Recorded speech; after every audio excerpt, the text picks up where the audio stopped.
संविधान के सम्मान में, संविधान के सम्मान में, संविधान के सम्मान में।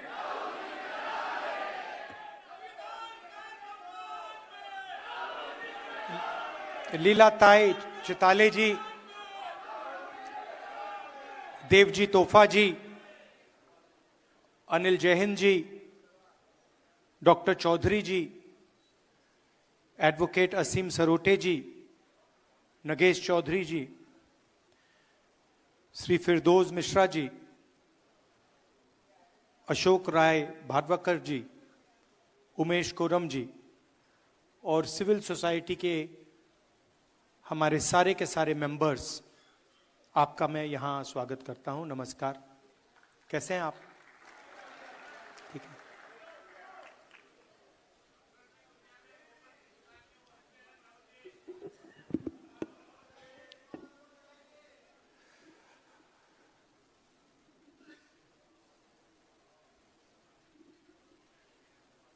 ऐसे अब हम 3-4 सम्मेलन कर चुके हैं। आपने आज डिस्कशन किया होगा, आपने अपने विचार रखे होंगे। अच्छा डिस्कशन होता है, एक प्रकार से क्लैरिटी और डायरेक्शन मिलती है। अभी आपने अंबेडकर जी और गांधी जी की बात की, और हर सम्मेलन में अंबेडकर जी की बात होती है,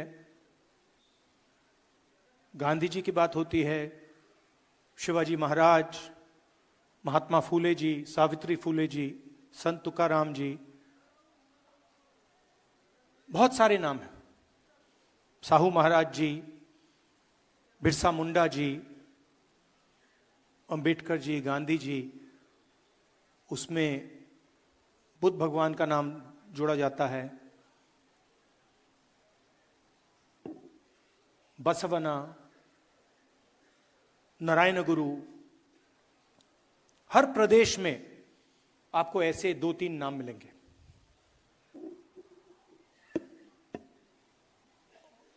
और फिर उनकी याद करते हैं हम। गांधी जी अमर रहें, अंबेडकर जी अमर रहें, हाथ जोड़ते हैं उनके सामने, माला लगती है। मगर सच्चाई है कि जब हम अंबेडकर जी की बात कर रहे हैं, गांधी जी की बात कर रहे हैं, तो हम एक व्यक्ति की बात नहीं कर रहे।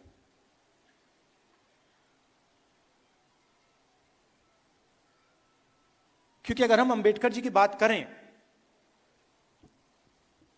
तो अंबेडकर जी ठीक है एक फॉर्म थे,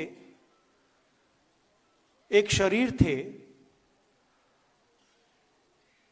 मगर अंबेडकर जी के मुंह से सिर्फ उनकी आवाज नहीं निकलती थी।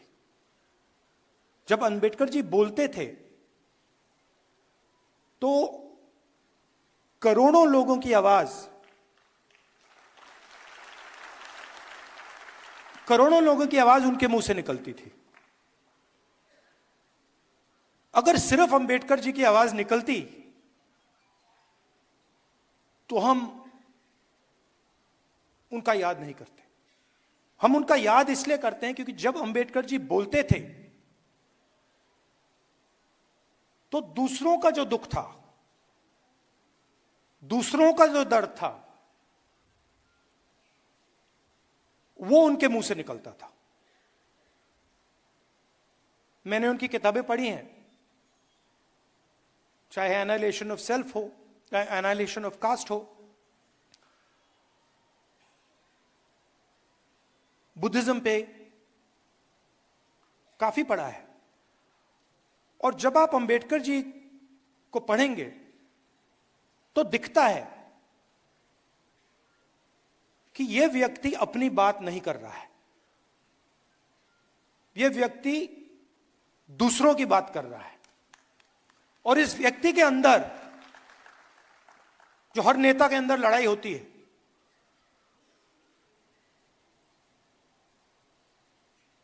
नेता के अंदर क्या लड़ाई होती है? नेता के अंदर मुझ में है, सब में है, मैं क्या चाहता हूं और जनता क्या चाहती है, इसके बीच में टेंशन होती है। अंबेडकर जी जैसे, गांधी जी जैसे लोग अपनी आवाज को बंद कर देते हैं और उनके मुंह से अपना दुख, अपना दर्द नहीं निकलता है। उनके मुंह से दूसरों का दर्द, दूसरों का दुख, दूसरे की आवाज निकलती है। तो जब हमने ये कॉन्स्टिट्यूशन, जब हमने, हिंदुस्तान ने, सिर्फ कांग्रेस पार्टी ने नहीं, सिर्फ महात्मा गांधी, जवाहरलाल नेहरू ने नहीं, हिंदुस्तान ने जब अंबेडकर जी से कहा कि अंबेडकर जी आप इस संविधान को बनाइए, कोऑर्डिनेट कीजिए, तो देश उनसे कह रहा था कि हम चाहते हैं कि इस संविधान में जो इस देश में करोड़ों दलित हैं, जो उनका दर्द है, जो रोज उनको सहना पड़ता है, जो उनका दुख है, वो दुख, वो आवाज इस कॉन्स्टिट्यूशन में गूंजनी चाहिए। और वो काम अंबेडकर जी ने किया। अब लोग कहते हैं कि अंबेडकर जी ने ये कॉन्स्टिट्यूशन आजादी के एकदम बाद बनाया। तो मैं आपसे पूछना चाहता हूं, क्या इस कॉन्स्टिट्यूशन में फूले जी की आवाज नहीं है? इसमें बुद्ध भगवान की आवाज नहीं है? बसवना, फूले जी, सावित्री फूले जी, इन सब की आवाज नहीं है? तो ये जो है, जिसकी आज हम रक्षा कर रहे हैं, ये हजारों साल पुरानी किताब है। इसके अंदर जो सोच है, ये एक, हम कह सकते हैं कि ये मॉडर्न वर्जन है, 20th सेंचुरी का वर्जन है, मगर इसमें जो सोच है वो हजारों साल पुरानी है।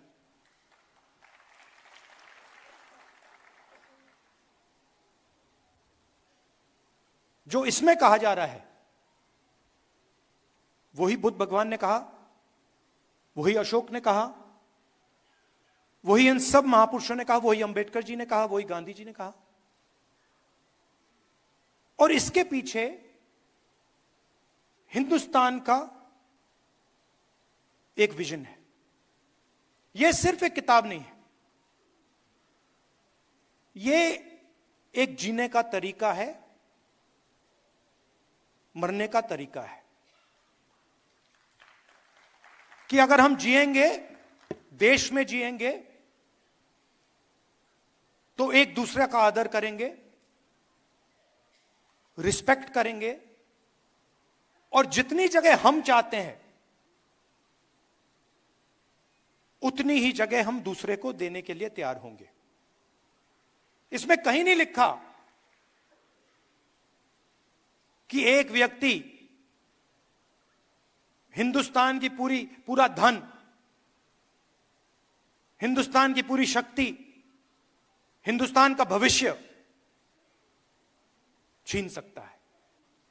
इसमें लिखा है कि समानता होनी चाहिए, वन मैन वन वोट होना चाहिए, सबका आदर होना चाहिए, हर धर्म का आदर होना चाहिए, हर जात का, हर प्रदेश का, हर भाषा का आदर होना चाहिए। तो जब आरएसएस के लोग, बीजेपी के लोग इस पर आक्रमण करते हैं तो सिर्फ इस किताब पर नहीं कर रहे हैं आक्रमण, वो हिंदुस्तान की आवाज पर आक्रमण कर रहे हैं। कॉन्स्टिट्यूशन से हमारे इंस्टीट्यूशंस बनते हैं, सरकार के अलग अलग संस्थाएं बनती हैं, इलेक्शन कमीशन बनता है। अगर कॉन्स्टिट्यूशन नहीं होता, ये नहीं होता, तो इलेक्शन कमीशन नहीं होता। राजाओं महाराजाओं के पास इलेक्शन कमीशन नहीं होता था।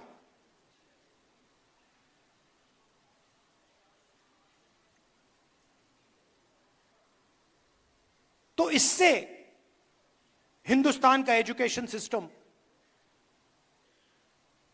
IIT, IIM, primary education system, secondary education system, ये सब निकलता है। पब्लिक अस्पताल यहां से आते हैं।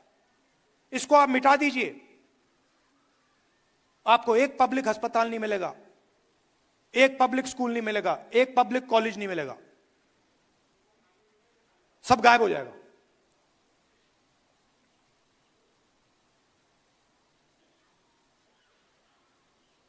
और आरएसएस एक के बाद एक, आरएसएस इस पे सीधा आक्रमण नहीं कर सकती है, डरते हैं। अगर सामने से इसके साथ लड़ गए, वो 5 मिनट में हार जाएंगे।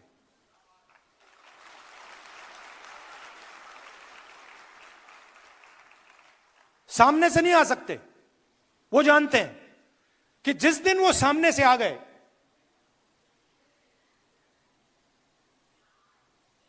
उसी दिन कहानी खत्म हो जाएगी। तो छुप के आते हैं,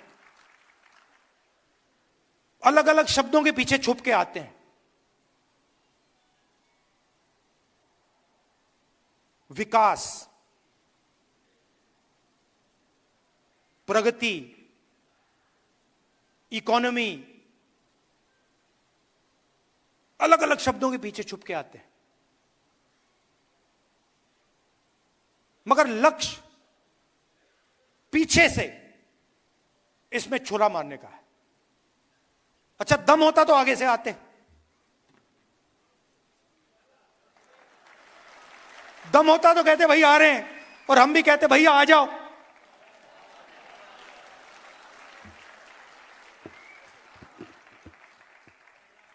किसी ने बहुत अच्छी बात बोली मुझे 2-3 दिन पहले, अगर गीदड़ किसी जानवर को गला पकड़ के मारता है तो वो शेर नहीं बन जाता है।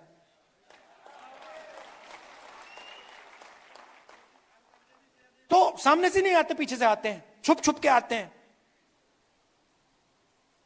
शिशु मंदिर के पीछे छुपकर, एकलव्य स्कूल के पीछे छुपकर। सच्चाई है, मैंने अभी देखी, बड़ी सी बिल्डिंग है,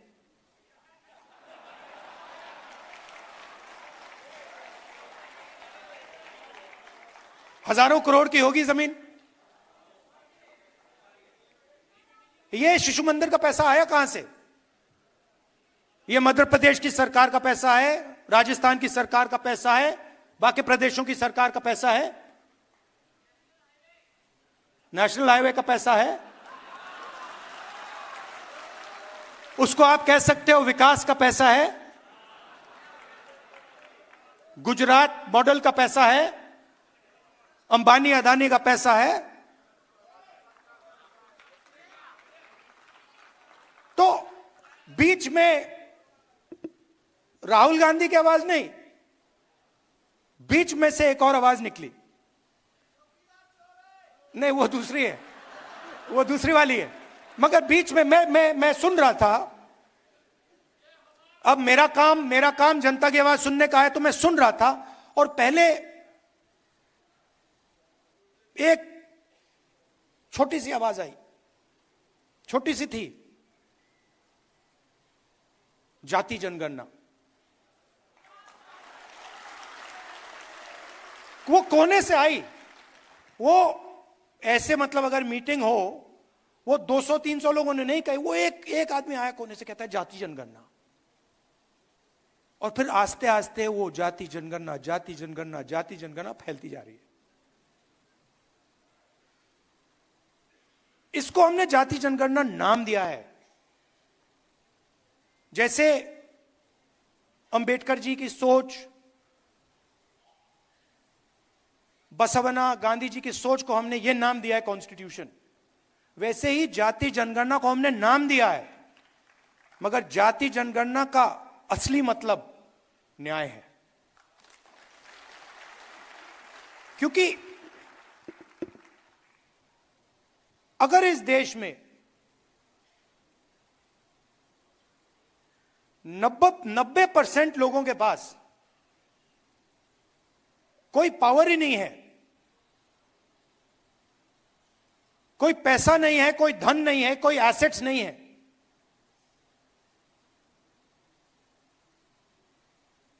तो उनका क्या मतलब है? आपने कहा,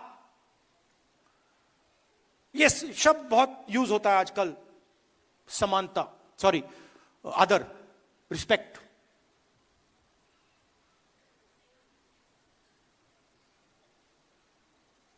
मेरी सोच है कि बिना पावर की, बिना धन के रिस्पेक्ट का क्या मतलब है? कोई भूखा मर रहा है, उसकी कोई सुनता नहीं है, 24 घंटा दुखी रहता है, और मैं जाके उस पर माला लगा दूं को, भैया मैं आपकी इज्जत करता हूं, उसका क्या मतलब?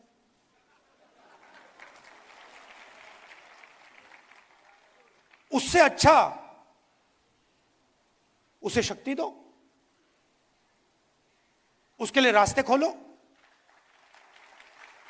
उसको थोड़ा सा धन दिलवाओ, उसको थोड़ी पावर दो, और फिर आपकी रिस्पेक्ट की जरूरत ही नहीं पड़ेगी। फिर वो अपने आप रिस्पेक्ट ले जाएगा, है ना?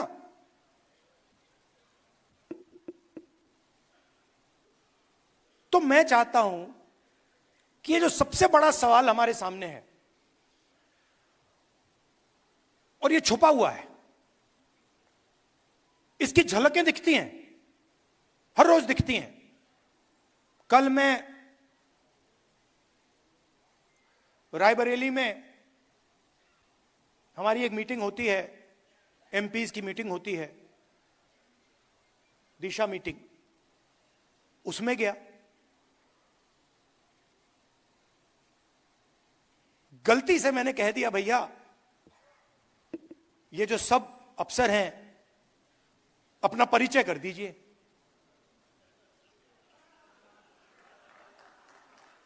गलती से कह दिया मैंने। अब परिचय शुरू हुआ, उसमें मुझे एक दलित नाम ना सुनाई दे, एक ओबीसी नाम ना सुनाई दे। फिर मैंने पता लगाया, मैंने अपने सेक्रेटरी से कहा, भैया ये इन सब के नाम निकालो और पता लगाओ इनमें से ओबीसी कितने हैं, दलित कितने हैं, आदिवासी कितने हैं, माइनॉरिटी के कितने हैं। झलक दिखी, 80% एक दो कम्युनिटीज के, बाकी कोई नहीं। झलक दिखी। कभी कभी मैं गंगाराम अस्पताल चला जाता हूं, वहां पे दिखती है। वहां पे मैं ढूंढता हूं, भैया ये कोई दलित डॉक्टर दिख जाए मुझे, एक आदिवासी डॉक्टर दिख जाए मुझे, एक ओबीसी डॉक्टर दिख जाए। कॉर्पोरेट इंडिया में देखता हूं, भैया नाम मिल जाए एक। 500 कंपनियां हैं, 16 लाख करोड़ रुपया मोदी जी ने माफ किया है, 20-25 लोगों का मैं देखता हूं, भैया इनमें से एक मिल जाए दलित,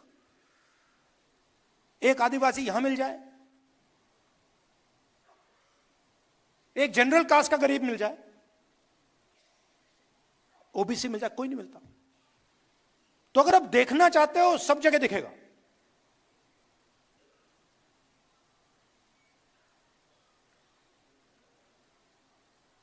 जुडिशरी में हाई कोर्ट्स देख लीजिए,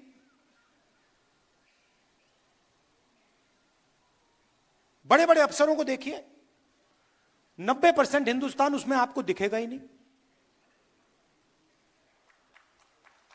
और आजकल तो मैं मतलब डेटा का टाइम है, मैं तो निकालता रहता हूं। मेरे पास लिस्ट है, कभी मैं आपको दिखा दूंगा, चौंक जाओगे आप लोग, ये हो क्या रहा है।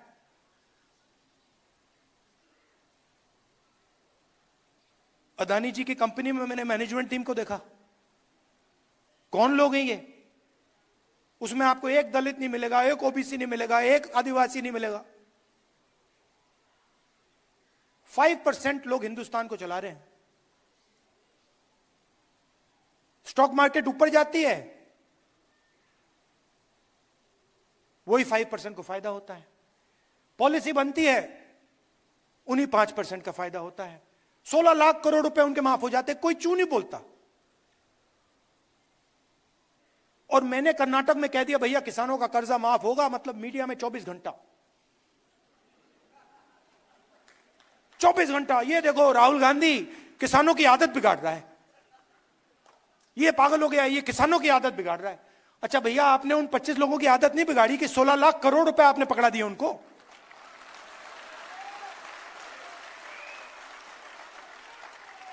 तो जहां भी कोई 90% की बात करे वो आदत बिगाड़ना है। अलग अलग शब्द यूज होते हैं। किसान अगर अपना बैंक लोन वापस ना दे, उसको लाठी मार के जेल में डाल देते हैं, कहते हैं डिफॉल्टर हो तुम, कहते हैं ना। और अदानी जी 1 लाख करोड़ रुपए वापस ना दे तो उसको क्या कहते हैं?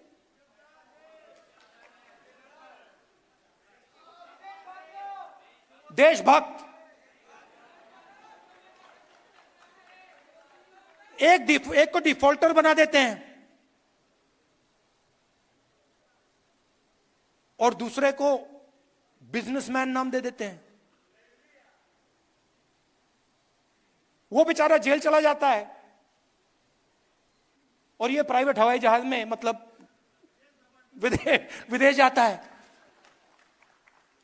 और इसको हिंदुस्तान में हम विकास कहते हैं। प्रगति, डेवलपमेंट, विकास, ये शब्द हैं। अरे भाई, किसका विकास, किसकी प्रगति, किसका डेवलपमेंट, ये भी बता दो।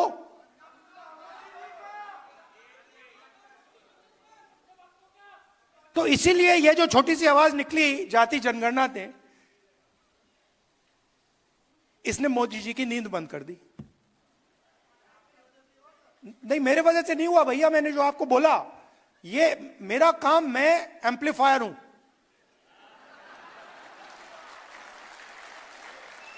मेरा काम एम्पलीफिकेशन है। मेरा काम आपके पास आकर सुनने का है।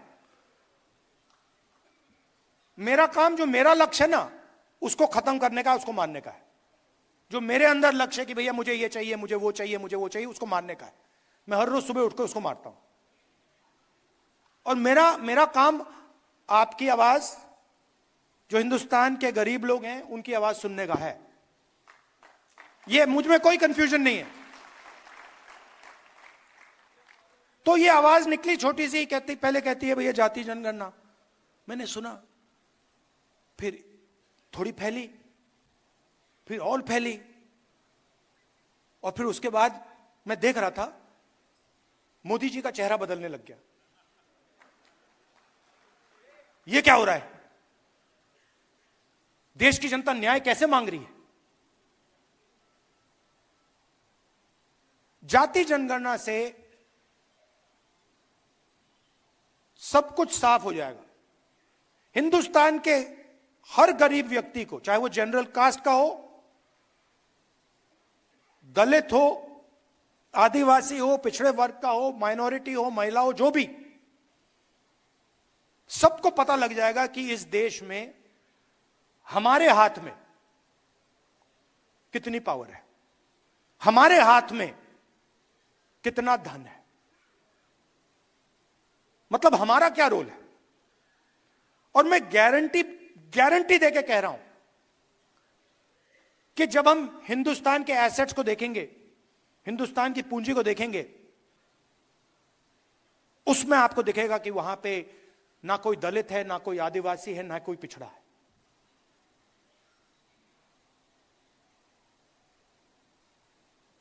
और ये जो जाति जनगणना है, ये जैसे मैंने आपसे कहा, ये किताब नहीं है, ये जीने का तरीका है, ये फिलॉसफी ऑफ लाइफ है। वैसे ही जाति जनगणना एक डेवलपमेंट का पैराडाइम है, एक डेवलपमेंट का तरीका है। कुछ दिन पहले एक दुनिया में एक बहुत बड़ा इकोनॉमिस्ट है, नाम नहीं लूंगा, वो इनइक्वालिटी पे काम करता है। तो मेरी उसके साथ बात हुई, मैंने उससे पूछा, वो प्रेजेंटेशन दिया उसने मुझे, और उसने मुझे कहा, राहुल, हिंदुस्तान दुनिया में सबसे अनइक्वल देशों में है। और फिर मैंने उनसे कहा, भैया आप एक बात बताइए, आपने हिंदुस्तान की एनालिसिस कर दी, आपने प्रेजेंटेशन दे दिया मुझे, मगर इस पूरे प्रेजेंटेशन में आपने एक बार जात शब्द का प्रयोग नहीं किया। मतलब जो इनइक्वालिटी का सोर्स है, जहां से इनइक्वालिटी निकल रही है, उसकी तो आपने चर्चा ही नहीं की।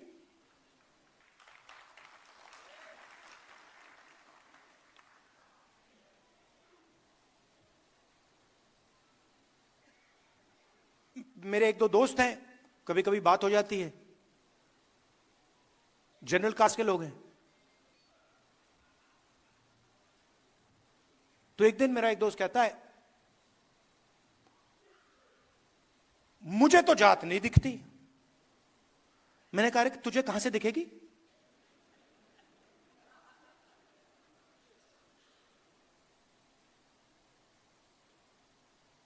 जात नहीं है क्योंकि मुझे नहीं दिखती,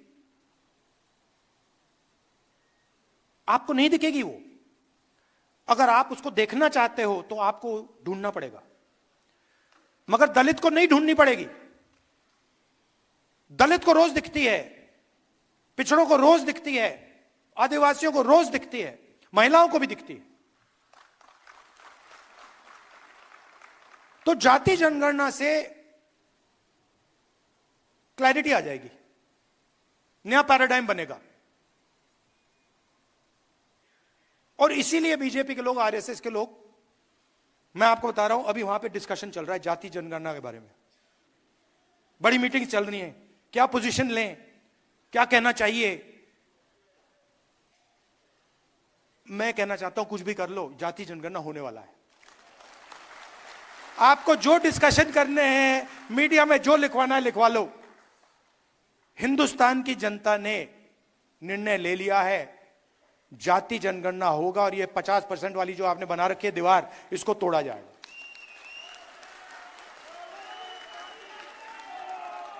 तो ये आस्ते आस्ते आवाज बढ़ती जा रही है, इसको रोका नहीं जा सकता। हमारा काम आपका काम एम्प्लीफिकेशन का है, समझाने का है कि देखिए, जाति जनगणना से संविधान बचेगा। अगर जनता को पता लग गया कि उनके साथ क्या अन्याय हो रहा है, तो वो एकदम इस किताब को पकड़ लेंगे और इसकी ये बच जाएगा। तो आप एम्पलीफायर हो, मैं भी एम्पलीफायर हूं, आप भी एम्पलीफायर हो। हमें देश को बताना है कि गरीबों के साथ, 90% लोगों के साथ इस देश में अन्याय हो रहा है, रोज होता है, और उसके खिलाफ हम सब लड़ रहे हैं। और पहले 2 कदम जाति जनगणना और 50% की दीवार, यह है। अब मोदी जी कहते हैं, आपने सुना होगा, जब भी मैं जाति जनगणना की बात करता हूं, मोदी जी कहते हैं, देखिए राहुल गांधी देश को बांटने की कोशिश कर रहा है। कहते हैं ना, मैं देश को बता रहा हूं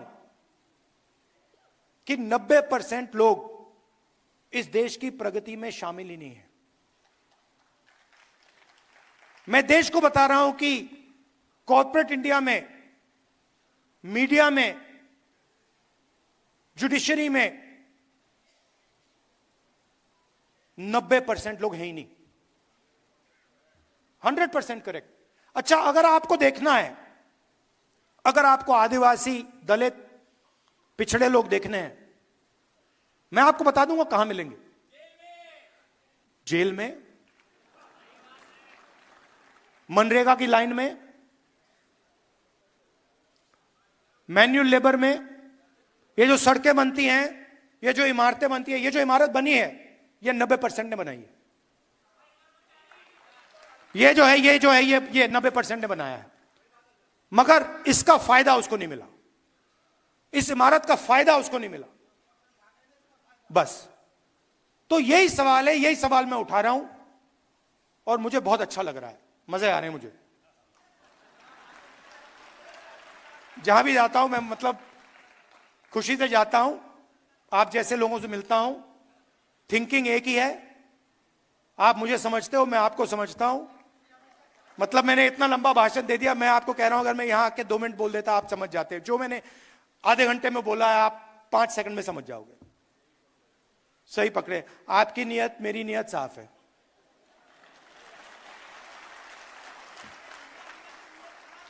तो एक टीम जैसे काम करना है और पहला लक्ष्य है जाति जनगणना और 50% वाली दीवार। जय संविधान। आप सबका बहुत बहुत धन्यवाद, बहुत प्यार, नमस्कार, जय हिंद। बहुत बहुत धन्यवाद। अब मैं निवेदन करूंगा अमन कांबले जी से, वो आए और धन्यवाद भाषण